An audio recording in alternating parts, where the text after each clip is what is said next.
नमस्कार जोहार, मैं राजू और आप देख रहे हैं 24 झारखंड न्यूज। चलिए जानते हैं झारखंड की सुबह से लेकर शाम तक की तमाम बड़ी खबरों को।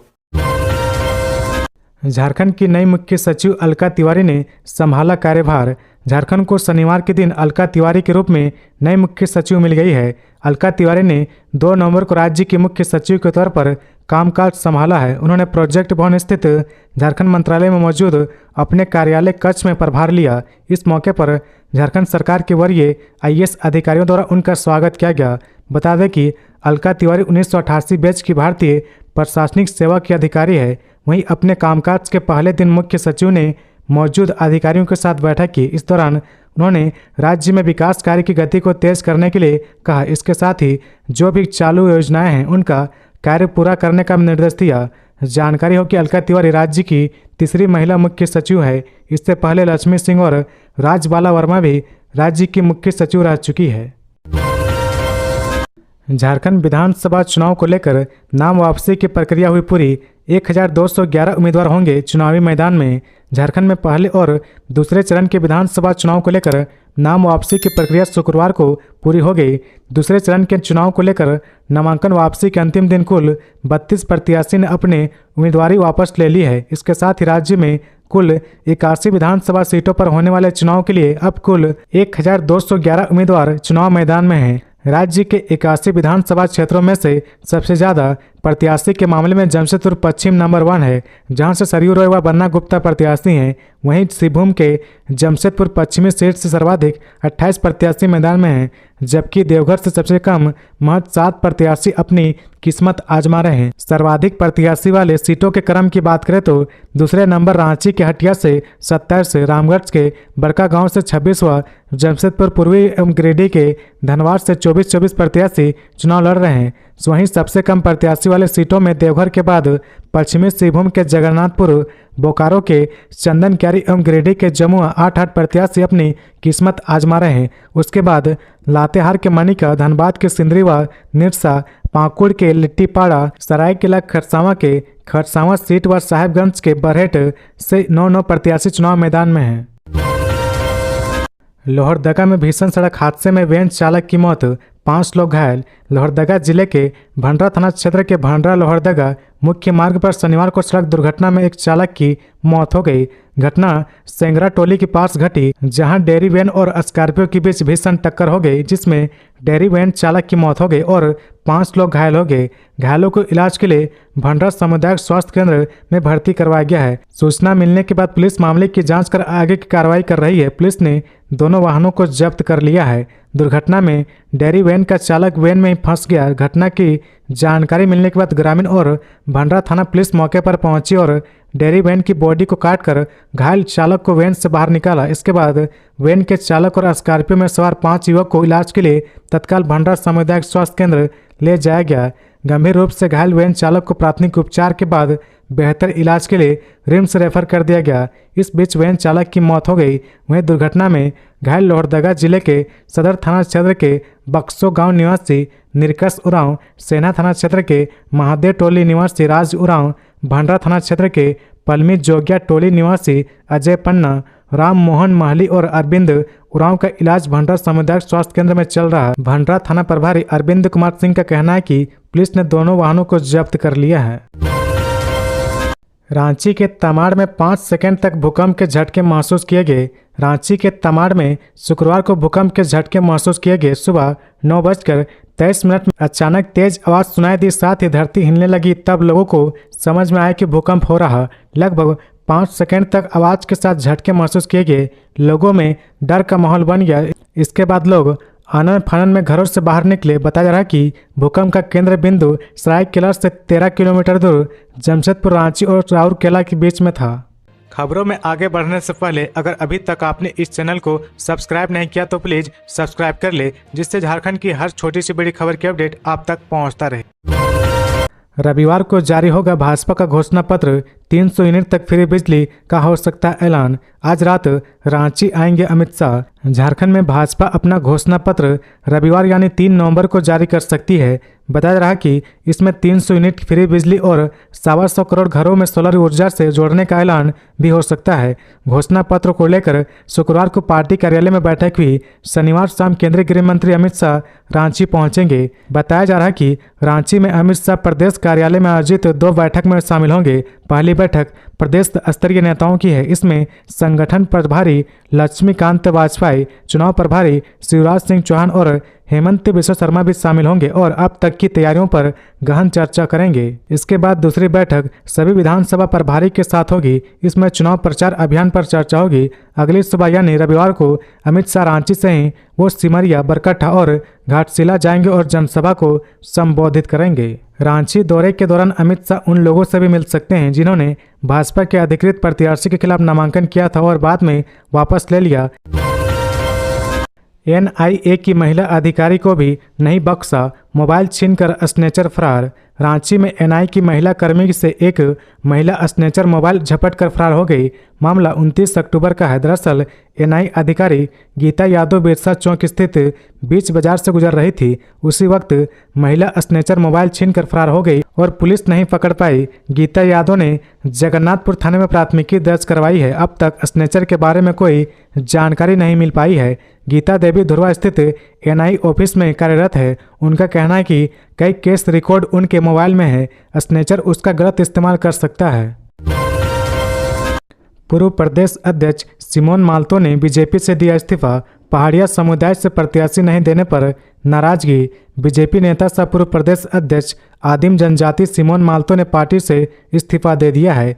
बीजेपी प्रदेश अध्यक्ष को भेजे गए पत्र में माल्तो ने कहा कि पहाड़िया समुदाय से किसी भी विधानसभा से प्रत्याशी नहीं बनाया गया है, जिसके कारण पूरे पहाड़िया समाज में काफी रोष है। जबकि हमारा समुदाय परंपरागत रूप से कांग्रेस के बाद भारतीय जनता पार्टी का वोटर बनकर पार्टी को मजबूती प्रदान कर रहा था, परंतु पार्टी ने पहाड़िया समाज को गंभीरता से नहीं लिया, जिसके कारण पूरा समाज अपमानित महसूस कर रहा। सिमोन माल्तो ने आगे कहा कि लंबे समय तक भारतीय जनता पार्टी के सदस्य के रूप में काम करने के बावजूद भी भारी मन से अपने प्राथमिक सदस्य एवं सक्रिय सदस्य के त्याग पत्र दे रहा हूं। झारखंड प्रशासनिक सेवा के 953 पदाधिकारी की वरीयता सूची हुई जारी। झारखंड प्रशासनिक सेवा के 953 पदाधिकारी की वरीयता सूची जारी कर दी गई है। इसमें जेपीएससी से अनुशंसित पदाधिकारी को बाहर रखा गया है। बता दें कि बिहार पुनर्गठन अधिनियम 2000 के अंतर्गत अंतिम संवर्ग विभाजन के बाद पारस्परिक और एकल ट्रांसफर के संबंध में झारखंड आय पदाधिकारी की वरीयता सूची जारी हुई है। जानकारी हो कि झारखंड हाईकोर्ट के निर्देश के बाद बिहार से झारखंड आय पदाधिकारी की वरीयता सूची नए सिरे से जारी की जानी है। इस सूची में वे अपने कैडर में सबसे नीचे रहेंगे। वहीं वरीयता सूची में नीचे होना एक तरफ से उनका डिमोशन होगा। इसे लेकर कार्मिक विभाग ने सभी पदाधिकारी से 15 दिनों के भीतर आपत्ति देने को कहा। इसके बाद नए सिरे से अंतिम वरीयता सूची जारी की जाएगी।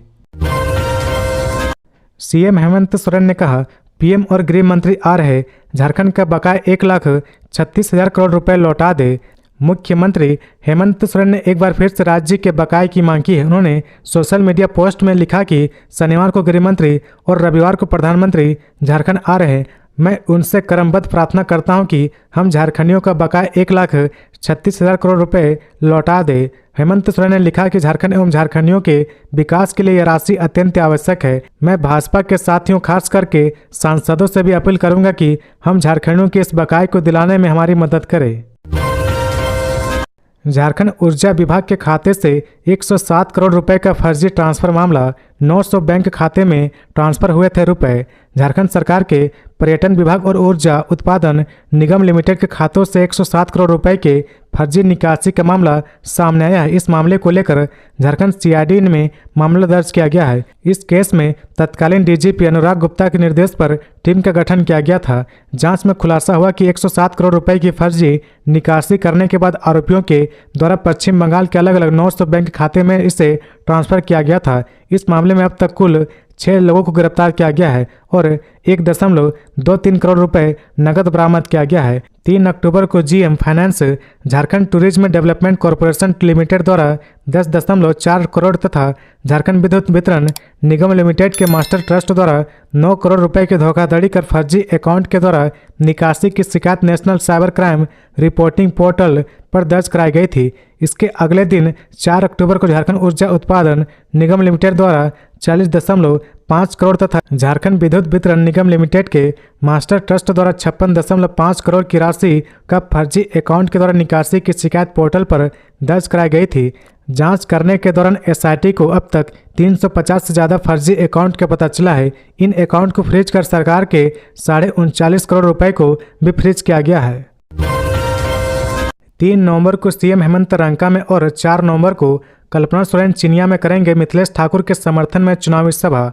झारखंड मुक्ति मोर्चा के स्टार प्रचारक मुख्यमंत्री हेमंत सोरेन व कल्पना सोरेन गढ़वा विधानसभा क्षेत्र के रंका एवं चिनिया में चुनावी जनसभा को संबोधित करेंगे। रविवार 3 नवंबर को मुख्यमंत्री हेमंत सोरेन रंका पहुंचेंगे। वहां उच्च विद्यालय रंका के मैदान में चुनावी सभा को संबोधित करेंगे, जबकि स्टार प्रचारक गांधी विधायक कल्पना सोरेन सोमवार 4 नवंबर को चिनिया आएंगी। वे चिनिया के चिरका स्थित आईटीआई के मैदान में आयोजित चुनावी जनसभा को संबोधित करेंगी। झामुमो के दोनों स्टार प्रचारक इंडिया गठबंधन के झारखंड मुक्ति मोर्चा प्रत्याशी गढ़वा विधायक झारखंड सरकार के पेयजल एवं स्वच्छता, पर्यटन, कला संस्कृति, खेलकूद एवं युवा कार्य विभाग मंत्री मिथिलेश कुमार ठाकुर के समर्थन में चुनावी सभा को संबोधित करेंगे। इस संबंध में जानकारी देते हुए झारखंड मुक्ति मोर्चा के जिला अध्यक्ष तनवीर आलम ने बताया कि झामुमो के स्टार प्रचारक झारखंड के मुख्यमंत्री हेमंत सोरेन का कार्यक्रम रविवार 3 नवंबर को प्रातः 11 बजे से तथा कल्पना सोरेन का कार्यक्रम 4 नवंबर सोमवार को प्रातः 11:30 बजे से होगा। उन्होंने बताया कि इस कार्यक्रम की सफलता के लिए पार्टी स्तर से सारी तैयारी पूरी कर ली गई है। बीते दिनों भी मैया सम्मान यात्रा तक मंत्री ठाकुर के नामांकन सभा के दौरान हजारों की संख्या में महिलाएं सहित ग्रामीण पहुंचकर कार्यक्रम को ऐतिहासिक बनाए थे। इसी प्रकार आगामी रविवार व सोमवार को भी ऐतिहासिक चुनावी सभा का आयोजन होगा, जिसमें हजारों की संख्या में ग्रामीण पहुंचकर मुख्यमंत्री हेमंत सोरेन एवं कल्पना सोरेन को सुनेंगे। आपस में ही भिड़े कांग्रेस के नेता प्रदेश प्रभारी को भी नहीं बख्शा, पैसे लेकर टिकट देने का आरोप। झारखंड विधानसभा चुनाव के मतदान से पहले कांग्रेस पार्टी के नेता आपस में ही भिड़ गए। नौबत यहां तक आ पहुंची कि पार्टी के वरिष्ठ नेता प्रदेश प्रभारी पर ही भड़क गए। दरअसल पूरा मामला यह है कि केसी वेणुगोपाल और कांग्रेस के राष्ट्रीय नेता संवाद कार्यक्रम में विधानसभा चुनाव के मद्देनजर बात करने पहुंचे थे। इस दौरान नेताओं ने कांग्रेस के राष्ट्रीय महासचिव केसी वेणुगोपाल के सामने विधानसभा चुनाव में टिकट बंटवारे को लेकर हंगामा किया। बैठक में शामिल नेताओं ने पैसे लेकर टिकट बांटने का आरोप लगाया है। शुक्रवार को कांग्रेस के राष्ट्रीय महासचिव केसी वेणुगोपाल के साथ होने वाली बैठक में विधानसभा चुनाव की रणनीति पर बात होनी थी। इसमें कांग्रेस नेता चंचल चटर्जी, सुनील सिंह, निरंजन पासवान, केदार पासवान ने टिकट बंटवारे में गड़बड़ी का आरोप लगाया है। टिकट देने में पैसे लेने का आरोप भी लगाया गया है। बैठक में कांग्रेस के पूर्व प्रदेश अध्यक्ष राजेश ठाकुर बोल रहे थे कि उन्होंने राहुल गांधी के एजेंडे जिसकी जितनी भागीदारी उसकी उतनी हिस्सेदारी के साथ चलने की बात कही। इधर कांग्रेस के नेता भड़क गए। कांग्रेस नेता चंचल चटर्जी ने बैठक में कहा दिया कि 40 साल से कांग्रेस में हूँ, एक बंगाली को टिकट नहीं दिया गया, टिकट बंटवारे में पैसा चला है, इसकी जांच कराएं। पीएम मोदी गढ़वा से करेंगे विधानसभा चुनाव का शंखनाद। एसपीजी टीम ने लिया सभा स्थल का जायजा। प्रधानमंत्री नरेंद्र मोदी झारखंड विधानसभा चुनाव का शंखनाद 4 नवंबर को करेंगे। पीएम मोदी गढ़वा की धरती से चुनावी पिघुल फूकेंगे। इसके लिए भाजपा के पदाधिकारी, कार्यकर्ता, नेता और प्रत्याशी से लेकर जिला प्रशासन तक अपने अपने स्तर से तैयारी में लग गए हैं। एक तरफ जहां भाजपा कार्यकर्ता और जिला प्रशासन तैयारी में जुटी है, तो दूसरी तरफ एसपीजी की टीम भी सभा स्थल का मुआयना कर रही है। गढ़वा शहर के चेतना के विशाल मैदान में प्रधानमंत्री नरेंद्र मोदी की सभा 4 नवंबर को होगी। वे लगभग 11:30 बजे मैदान में पहुंचेंगे और लगभग 1 घंटे तक यहां रुकेंगे। इसे लेकर तैयारी जोर शोर से शुरू हो गई है। सभा स्थल पर सुरक्षा के चाक चौबंद व्यवस्था की गई है। सभा स्थल पर बड़े बड़े हैंगर लगाए जा रहे हैं ताकि जो भीड़ उमड़ेगी उसमें होते हुए आ सके। वहीं सभा स्थल से कुछ दूरी पर अस्थायी हेलीपैड का निर्माण कराया जा रहा। पूरे सभा स्थल पर बैरिकेडिंग की जा रही है। एसपीजी की टीम गढ़वा पहुंचकर सभा स्थल की हर बारीकी पर स्वयं नजर रखे हुए हैं। कार्यक्रम को सफल बनाने को लेकर डीसी, एसपी और एसपीजी के अधिकारियों की एक लंबी बैठक शुक्रवार देर रात तक चली, जिसमें एसपीजी की टीम ने जिला प्रशासन को कई आवश्यक दिशा निर्देश दिए। एक टीम बनाकर सभी अधिकारियों ने सभा स्थल का निरीक्षण भी किया है। डीसी और एसपी ने कहा कि प्रशासन प्रधानमंत्री नरेंद्र मोदी के कार्यक्रम को लेकर तैयारी कर रहे हैं। वे 4 नवंबर को गढ़वा आएंगे। चुनाव आयोग के निर्देश के अनुसार हम सारी तैयारी कर रहे हैं। 2 आईपीएस जांच एजेंसी के रडार पर रखी जा रही पैनी नजर। झारखंड के 2 सीनियर आईपीएस केंद्रीय जांच एजेंसी के रडार पर हैं। पुख्ता जानकारी के मुताबिक जल्द ही दोनों अधिकारी के विरुद्ध बड़ी कार्रवाई की जा सकती है। सूत्र बताते हैं कि एक आईपीएस का अहम रोल खूंटी के मनरेगा घोटाले में आरोपी निलंबित आईएएस अधिकारी पूजा सिंघल की अवैध कमाई को ठिकाने लगाने में भी था। वहीं दूसरे आईपीएस अधिकारी ने शहर के एक बड़े व्यवसायी के नाम पर करोड़ों रुपए की संपत्ति अर्जित की है। एजेंसी को मिली जानकारी के मुताबिक रांची के पोस्ट इलाके में पिछले दिनों करोड़ों रुपए की प्रॉपर्टी शहर के एक व्यवसायी के नाम पर खरीदी गई है। प्रॉपर्टी की रजिस्ट्री सरकारी दर पर करवाई गई है, जबकि पैसे का भुगतान मार्केट वैल्यू के हिसाब से कैश में किया गया है। वहीं रांची के ग्रामीण इलाके में भी कई प्रॉपर्टी खरीदी गई है, जिसमें बड़ा इन्वेस्टमेंट किया गया है। फिलहाल एजेंसी यह पता करने में लगी है कि उस अधिकारी ने किस किस जगह पर कितना इन्वेस्टमेंट किया है। एक आईपीएस ने जिस व्यवसायी के नाम पर प्रॉपर्टी खरीदी थी, पिछले दिनों उसकी मृत्यु भी हो चुकी है, जिसके बाद अब व्यवसायी के परिजनों को साहब ने सुरक्षा मुहैया कराने की पूरी कोशिश कर रहे हैं। बता दें कि पिछले कुछ वर्षों से झारखंड में जांच एजेंसी ने बड़ी कार्रवाई करते बड़े मामलों का पर्दाफाश किया है। अब तक की कार्रवाई में 2 आईएएस समेत कई बड़े चेहरे को जेल में की हवा खानी पड़ी है। रांची के नामकुम में उत्पाद विभाग का छापा, एक ट्रक अवैध शराब के साथ 2 गिरफ्तार। झारखंड विधानसभा चुनाव को लेकर पुलिस और उत्पाद विभाग की टीम लगातार अभियान चला रही। इसी क्रम में उत्पाद विभाग की टीम ने अवैध शराब के खिलाफ नामकुम थाना क्षेत्र में छापेमारी की है। इस दौरान टीम ने हाईटेंशन मैदान के सामने स्थित साई मंदिर के बगल से एक ट्रक अवैध विदेशी शराब बरामद की है। मौके से उत्पाद विभाग की टीम ने 3 अभियुक्तों को भी गिरफ्तार किया है। दूसरे चरण में हेमंत, कल्पना बाबूलाल समेत कई दिग्गज के भाग्य का होगा फैसला। झारखंड में दूसरे चरण के चुनाव को लेकर नाम वापस लेने की तिथि खत्म हो गई है। दूसरे चरण के लिए अब 528 प्रत्याशी मैदान में हैं। राज्य को कई दिग्गज नेताओं की सीटों के साथ संथाल परगना की ज़्यादातर सीटों पर चुनाव इसी चरण में होना है।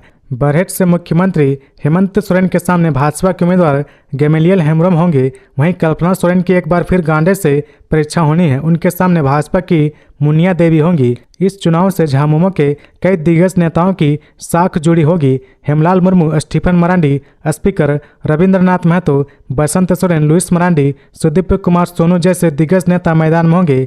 इंडिया गठबंधन की ओर से मंत्री डॉक्टर इरफान अंसारी, हफीजुल हसन, दीपिका पांडे, बेबी देवी के विधानसभा क्षेत्र में चुनाव होना है। वहीं प्रदीप यादव, विनोद सिंह, बसंत सोरेन, पूर्णिया, नीरज सिंह, संजय प्रसाद यादव, चुन्ना सिंह सहित कई चर्चित चेहरे मैदान में होंगे। इधर विपक्ष के भाजपा के प्रदेश अध्यक्ष बाबूलाल मरांडी राजधनवार से मैदान में होंगे। उनके खिलाफ माले के प्रत्याशी राजकुमार यादव और झामुमो को निजामुद्दीन अंसारी सामने होंगे। वहीं एनडीएफ होल्डर से आजसू के प्रमुख सुदेश कुमार महतो सिल्ली सीट से चुनाव लड़ रहे हैं। उनके सामने झामुमो उम्मीदवार के रूप में अमित महतो खड़े हैं। जयराम महतो की पार्टी यहां से देवेंद्र नाथ महतो को मैदान में उतार दिया है। उधर चंदन क्यारी से प्रतिपक्ष के नेता अमर कुमार बावरी के सामने झामुमो के उमाकांत रजक मैदान में होंगे। शिव पूजन मेहता ने बीजेपी पर चुनाव आयोग का ऐप हैक करने का आरोप लगाया। हुसैनाबाद विधानसभा क्षेत्र से पूर्व विधायक व बसपा प्रत्याशी कुशवाहा शिव पूजन मेहता इन दिनों चुनावी रणनीति में काफी सक्रिय दिख रहे। उन्होंने भाजपा पर एक बड़ा आरोप लगाया है। शिव पूजन मेहता ने भाजपा पर चुनाव आयोग की ऐप को हैक करने का आरोप लगा दिया है। उन्होंने प्रेस कॉन्फ्रेंस कर मीडिया के सामने सबूत भी पेश किए हैं। उन्होंने कहा कि चुनाव आयोग ने निर्देश दिया था कि किसी भी पार्टी के कार्यक्रम के लिए 7 दिन पहले अनुमति लेने का प्रावधान है, लेकिन हुसैनाबाद अनुमंडल का मुख्य मैदान भाजपा ने 30 अक्टूबर को 9, 10, 11 नवंबर के लिए बुक कर लिया है, जिसके कारण बाकी दलों की सभा की अनुमति नहीं मिल रही है।